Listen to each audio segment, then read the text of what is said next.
I was standing in the living room of the house I'd helped save 3 times. Once when my dad had back surgery and couldn't work for months. Once during COVID when both my parents lost half their retirement in the market. And once last spring when the furnace went out just before a cold snap and I wired the contractor the full cost before they even called to ask. That day, I wasn't there to fix anything, just helping Dad scan some paperwork for their health insurance. It was something I did often.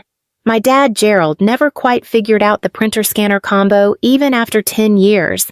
He always said I was good with tech, though I've worked in project management, not IT, for over a decade. He'd left a stack of documents on the dining table. I moved through them quickly, medical records, some Medicare forms, a utility bill or two. Then I saw it, a cream-colored folder. Thick, neatly labeled in my mom's handwriting, estate plan, final copy. I shouldn't have opened it. I know that. But I had just paid their property tax bill the week before, $178.41. And I was planning to swing by the pharmacy after this and pick up their blood pressure refills like I always did. So, yes, I opened it. Inside their will, notarized 2 months ago, their house fully paid off, their remaining retirement accounts, a life insurance policy, all of it to my brother, Mason Rivers, 29. No job, still living at home. He'd dropped out of college, twice. Spent a few years working on music, which mostly meant jamming in the garage and posting clips that never broke 200 views. My parents always said he just hadn't found his path yet. My name, Danielle Rivers, appeared once. One line. We love both of our children equally and trust them to care for one another. That was it. No mention of the taxes I'd paid. No line about the savings I'd transferred without being asked. Not even a thank you. Just a polite way of saying you don't need anything and we don't owe you anything. I didn't say anything at first, just stood there staring at the paper while the scanner hummed in the background. My hands were steady. My breath wasn't. My dad came back in with his coffee and said, "You getting through that stack, Danny?" I held the folder up. "Is this how it is, Dad?" I asked quietly. "Everything to Mason." He froze, coffee halfway to his lips. Then he sighed one of those long, exhausted sighs that meant he already knew what I found. "It's not what you think." I didn't answer, because it was exactly what I thought. I didn't press him, not right away. Dad just stood there holding his coffee like it might explain something. Then he mumbled, "We figured you'd understand. You're doing well, Danielle. You've always done well. That's what they always said when they didn't want to explain. You've always done well." Translation: You don't get to want more. I left the folder on the table and stepped outside to breathe. The porch swing creaked a little when I sat down. I had replaced that swing myself 2 summers ago. Same week, the deck railing gave out and I paid a contractor to fix it because Mason said he was between paychecks again. Back then, I didn't mind. I was raised to take care of things, to step up. I grew up in this same house.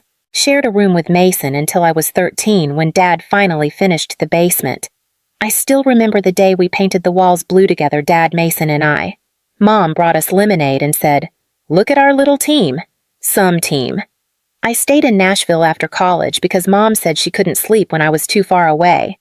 I turned down a job in Boston even after they offered me more money and a faster track to leadership.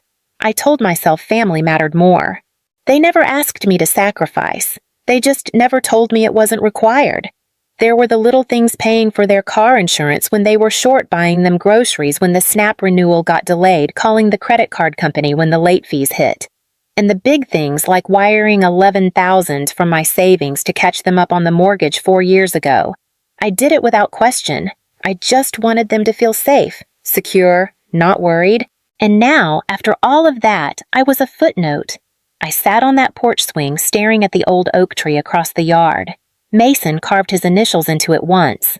MR plus HH for some girl from his second high school. I wonder if he ever helped pay for that tree to be trimmed. I wonder if he even knew it cost $800 last year after a storm nearly split it down the middle. Did they ever think about what I gave up? Not just the money, but the ease, the peace, the life I could have built somewhere else. Or did they just see me as the one who didn't need asking because I always showed up first? I didn't go back inside. The porch swing creaked once beneath me, then settled. I could still hear the hum of the scanner through the screen door. A few minutes later, Mom stepped out. She wore the same pale blue cardigan she always wore when she needed to say something heavy. The one from the Christmas I gave her a gift card and Mason gave her a burned CD. She said she loved both. She didn't sit at first, just stood there twisting the hem of her sleeve. "Danielle," she said, not too soft, not too sharp. I didn't look up. She sat beside me anyway. "We didn't mean for you to find out like that." I nodded once. I wasn't going to fill in the silence for her. She let out a breath. Not quite a sigh, just a release. "It's not that we don't love you." Still, I said nothing. Because what do you call love that forgets your name when it's inconvenient? She reached over, resting her hand on mine. Her skin was warm, trembling slightly. "Mason's had a rougher time." "You're steady, Danny. You always have been. Steady, strong, reliable. Words that feel kind until you realize they're cages. Labels that let people take from you without guilt." I pulled my hand back. "You could have told me," I said. My voice was low even. "You could have asked." She looked away, down toward the yard, and that's when she said it. Quietly, as if saying it softer made it lighter. We had to co-sign. For Mason. He needed the help. The word landed like a tap, not a blow. But I heard everything in the way she said it. They didn't just leave me out of the will. They'd already tied themselves to him with real numbers, real debt, real risk. How much I asked. No answer. "Mom, how much?" Still nothing. Then quietly, 35. I stood up. The wind had picked up. The old wind chime over the porch clinked once, then fell still. I looked at her, not angry. Just tired. "You didn't choose him because he needed it. You chose him because you already owed it to him." Her eyes widened, but I wasn't looking for a response. I just didn't know the price included forgetting me. I didn't text. I didn't call. I just stopped. That week, I canceled the auto deposit I'd set up for their utility bills. I deleted the calendar reminder to reorder their medications. I paused the grocery account that delivered every Thursday at 4. Nothing dramatic, no big declaration. Just a quiet shift, an empty space where I used to be. I thought they might notice right away. But a week passed. Nothing. By the second week, I started getting the first messages. Dad's text came first. "Water bill came in higher this month. Can you check the account I didn't answer?" Then, "Mom, we're out of the low-sodium crackers you always bring." Mason forgot. I left it unread. They weren't concerned. Not yet. They just assumed I was busy, or moody, or tired from work. Maybe they thought I needed space. Maybe they thought I'd come back like always. The third week, the tone changed. Danielle, Mom wrote, "The mortgage is due. Can you send what you usually do?" She didn't say hello, didn't ask how I was. Just a line, a number, a need. I stared at the message for a long time. Then I typed, "Ask Mason. It's his house now." I hit send. Didn't wait. 5 minutes later, she called. I let it ring. Another message, "Please don't be like this. We need to talk." But there was nothing left to talk about. They'd made their decision. I was just finally living like it mattered. That evening, Mason chimed in. "Danny, don't make this a big deal. Just help them like always. Like always. Like routine. Like reflex. Like I was never more than a reliable background noise." I wrote back, "You're the one they chose, Mason. So be the choice." He didn't reply. The next morning, I woke up to a transfer request. From Mom. $3,200. Exact amount of the overdue mortgage and penalties. No message. No note. Just the number. I declined it. A minute later, the phone rang again. Then again. Then this. "We could lose the house if you don't help us." And finally, from Dad. "You'd let your parents go homeless." I almost laughed. They weren't homeless. They were just uncomfortable. For the first time, they were learning what I'd carried. Quietly, without asking. I turned off my phone. They didn't lose me when they wrote me out of the will. They lost me when they assumed I'd keep giving after that. A week of silence passed after I declined the transfer request. No calls, no texts.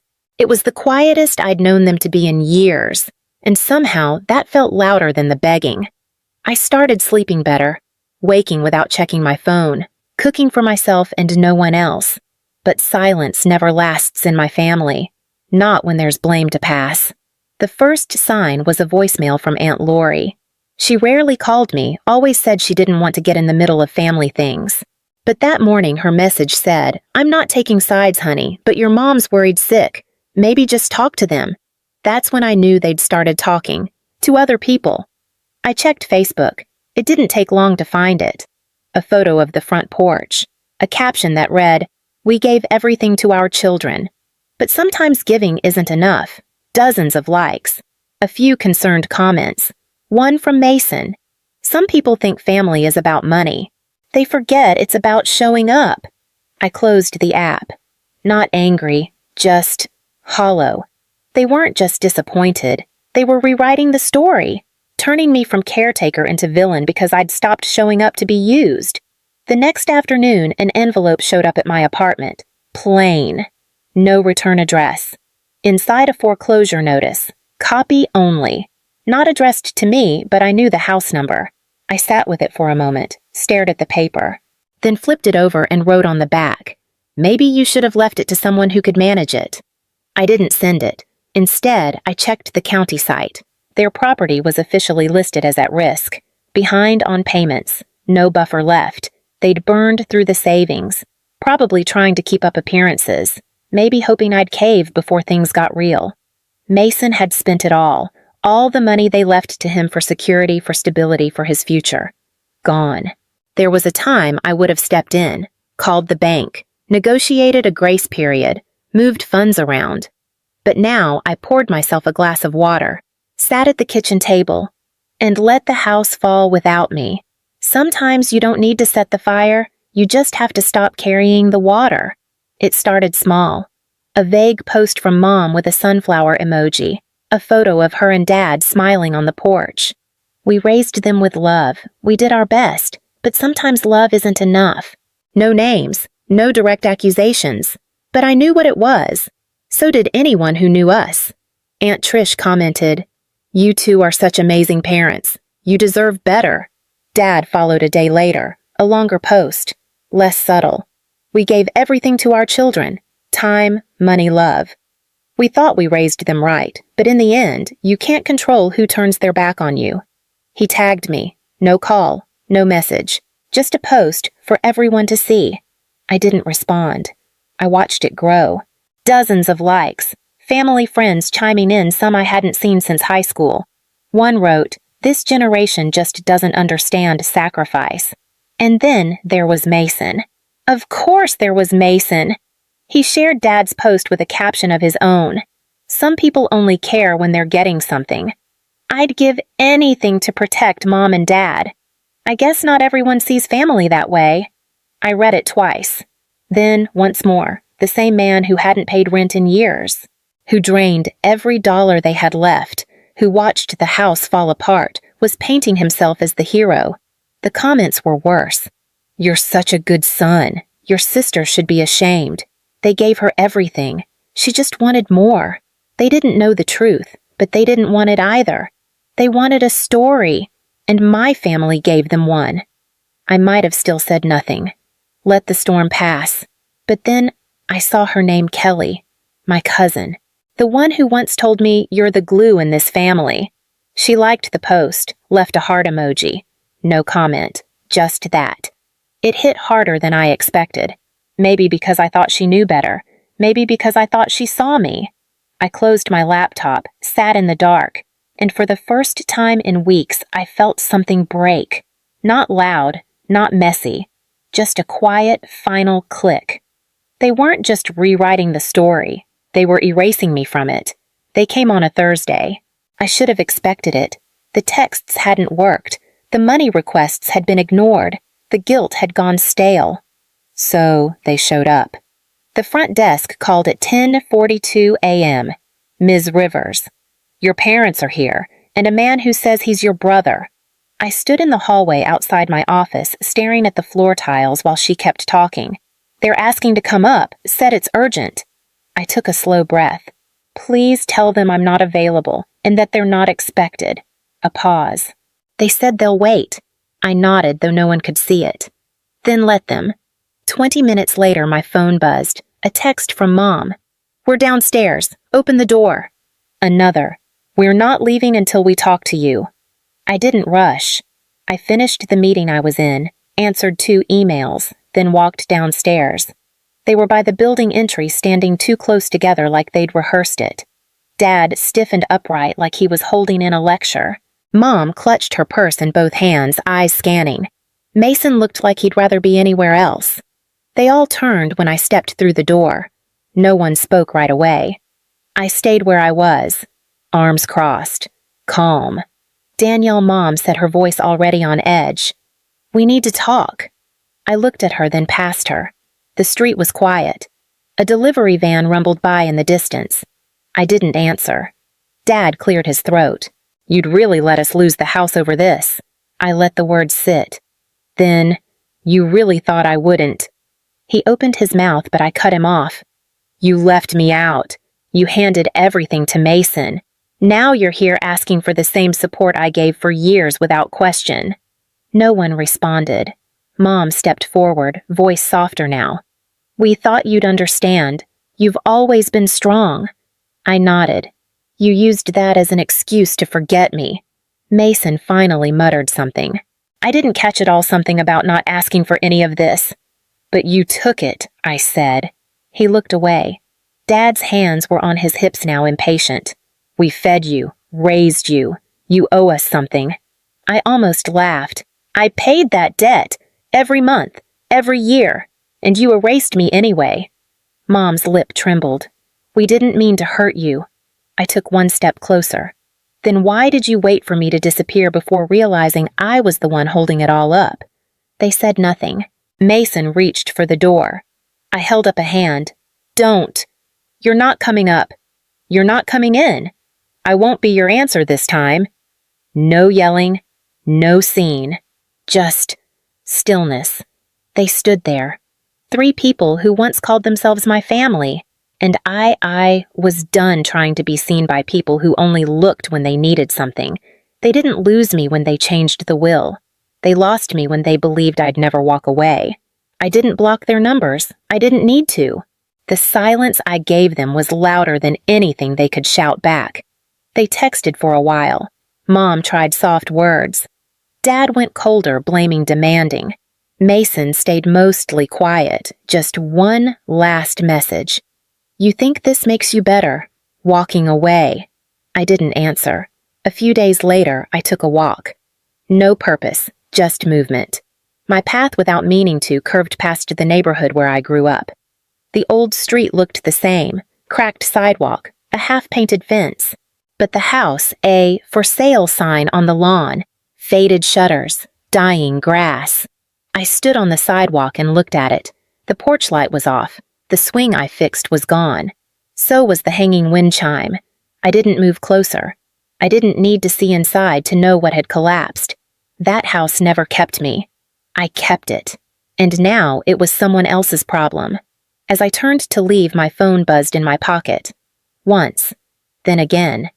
I didn't check it. I already knew the name that would be on the screen. I let it buzz, then stopped, then buzzed again. I pulled out the phone and looked. Missed call. Mom. Missed call. Dad. And then, voicemail. Knew I muted the phone. Slipped it back into my coat pocket. No message needed. I already knew what it would say. I walked home in the cold, slow air of a late autumn afternoon. Not angry, not vindicated. Just free. I was never their backup plan. They just liked pretending I'd never leave. If they once counted on your silence but forgot your name, just leave a heart icon. Some of us never raised our voice, but we never disappeared.